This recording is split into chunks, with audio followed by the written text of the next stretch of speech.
Assalamualaikum warahmatullahi wabarakatuh.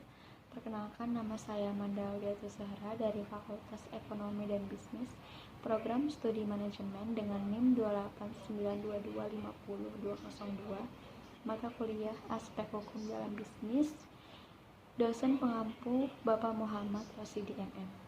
Pada video kali ini saya ingin menyampaikan sebuah materi. Yang pertama ada materi bab 5, yaitu mengenai Corporate Social Responsibility atau CSR. Konsep CSR telah berkembang luas, tidak hanya dalam pengertian sempit seperti kegiatan charity, melainkan telah meluas berupa tanggung jawab kepada seluruh stakeholder korporasi. Itu pun kini dilengkapi dengan sejumlah alat ukur seperti ISO, Good Corporate Governance Standar, akuntabilitas sosial, analisis lingkungan, dan sebagainya. Sehingga seorang CEO dalam mengambil keputusan diharuskan menjaga keseimbangan kepentingan beragam stakeholder atau tidak melulu aspek finansial. Dengan menjalankan peran etik dan sosial ini, diyakini korporasi dapat terus meningkatkan kinerjanya atau profit, juga diterima oleh masyarakat. CSR dapat diartikan sebagai komitmen industri untuk mempertanggungjawabkan dampak operasi dalam dimensi sosial, ekonomi, dan lingkungan serta menjaga agar dampak tersebut menyumbang manfaat kepada masyarakat dan lingkungan. Melaksanakan CSR secara konsisten dalam jangka panjang akan menumbuhkan rasa keberterimaan masyarakat terhadap kehadiran perusahaan. Selanjutnya ada konsep Corporate Social Responsibility atau CSR telah berkembang luas, tidak hanya dalam pengertian sempit seperti kegiatan charity, melainkan telah meluas berupa tanggung jawab kepada seluruh stakeholder korporasi. Harus diakui, melaksanakan CSR secara optimal tidaklah mudah. Tolak ukur yang digunakan sangat luas dan beragam. Karena itu, bagi yang kontra, segera melancarkan kritik cakupan tanggung jawab. B, yaitu peran negara dan korporasi. Praktek korporasi di Indonesia tampaknya tidak menganut kedua pandangan itu secara ekstrim. Masalah tanggung jawab sosial dilaksanakan secara berbarengan. Pendekatan berbagi peran dan beban ini sangat penting dikembangkan dalam konteks Indonesia. Hal ini karena apabila korporasi dibiarkan menjalankan misi sosial sendirian, niscaya korporasi tidak akan mau masuk wilayah-wilayah yang masih tertinggal ataupun wilayah yang high risk serta minim infrastruktur. Dalam menjalankan misi sosial korporasi, seharusnya tidak diperlukan dibebani dengan beban non-sosial secara berlebihan. Misalnya, membungkus kegiatan pemasaran dengan misi sosial. Tentu saja pendekatan ini diperbolehkan. Yang C, yaitu CSR dan Undang-Undang Republik Indonesia Nomor 25 Tahun 2007. Sebagaimana kita ketahui bahwa kehadiran Undang-Undang Republik Indonesia Nomor 27 merupakan jawaban atas kebutuhan percepatan perkembangan perekonomian dan pembangunan hukum nasional. Terdapat peraturan terkait yang pernah ada, yaitu 1. Undang-Undang Nomor 1 Tahun 1967 tentang penanaman modal asing. Yang kedua ada Undang-Undang Nomor 6 Tahun 1968 tentang penanaman modal dalam negeri. Yang ketiga yaitu Undang-Undang Nomor 11 Tahun 1970 tentang perubahan dan tambahan Undang-Undang Nomor 1 Tahun 1967. Selanjutnya yang keempat itu ada Undang-Undang Nomor 12 Tahun 1970 tentang perubahan dan tambahan Undang-Undang Nomor 6 Tahun 1968 tentang penanaman modal dalam negeri. Khususnya di bidang penanaman modal, posisi berbagai peran dan beban ini tampaknya menjadi semangat dalam Undang-Undang Republik Indonesia tentang penanaman modal yang baru ini,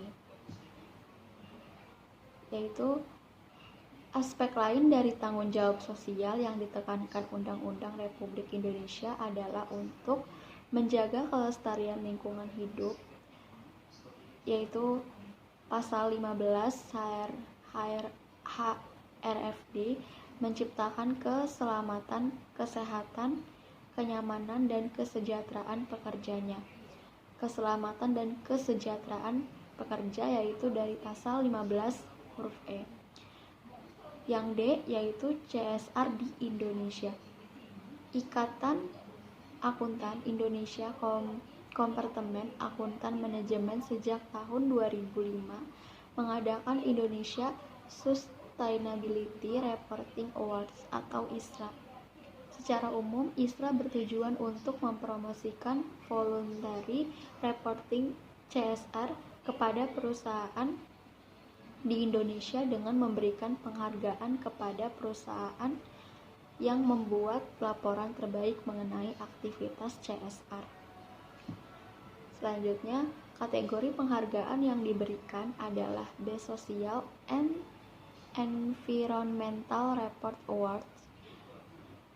Setelah itu ada Best Social Reporting Award, Best in Environmental Reporting Award, dan Best Website Award. Pada tahun 2007, kategori diubah dengan menghilangkan kategori impresif dan progresif dan menambah penghargaan khusus berupa Commendation for Sustainability Reporting, First Time Sustainability Report, sampai dengan ISRA 2007 perusahaan tambang, otomotif, dan BUMN mendominasi keikutsertaan dalam ISRA.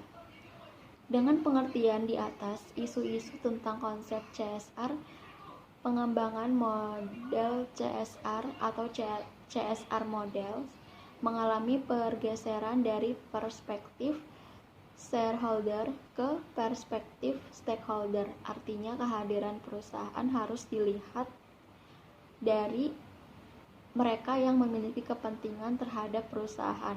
Dalam hal ini tidak hanya memiliki pemilik bisnis saja, akan tetapi diperluas dalam kelompok yang lebih besar. Selanjutnya yang kedua yaitu materi mengenai program jaminan sosial tenaga kerja. A. Di sini ada pengertian dari jaminan sosial tenaga kerja.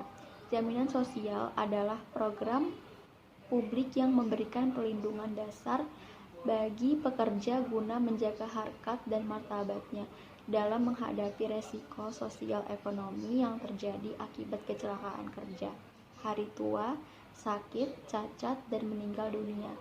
Jaminan sosial merupakan program yang melakukan pembiayaan sendiri atau self-financing, di mana pembiayaan tersebut merupakan kewajiban pemerintah, pengusaha, dan pekerja atau triparty. Dalam kaitan dengan pelaksanaan jaminan sosial ini, terdapat 3 skema atau pertanggungan yang berbeda tetapi sering rancu, yaitu A. Asuransi, yang merupakan skema pertanggungan bagi pihak yang mampu dan memenuhi syarat tertentu. Dananya berasal dari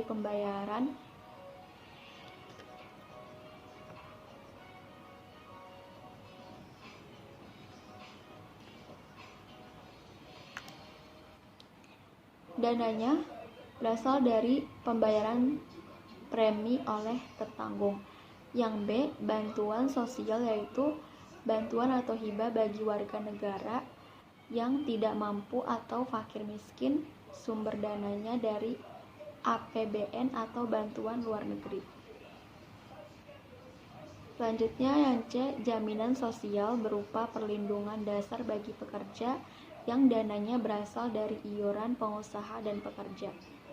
Oleh karena itu, program jaminan sosial bersifat wajib dan badan penyelenggaraannya adalah negara.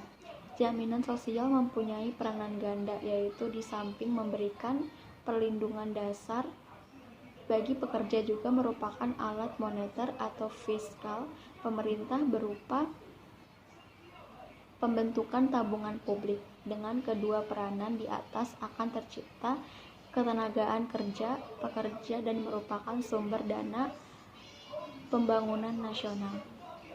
Sekian video presentasi dari saya, kurang lebihnya mohon maaf. Wassalamualaikum warahmatullahi wabarakatuh.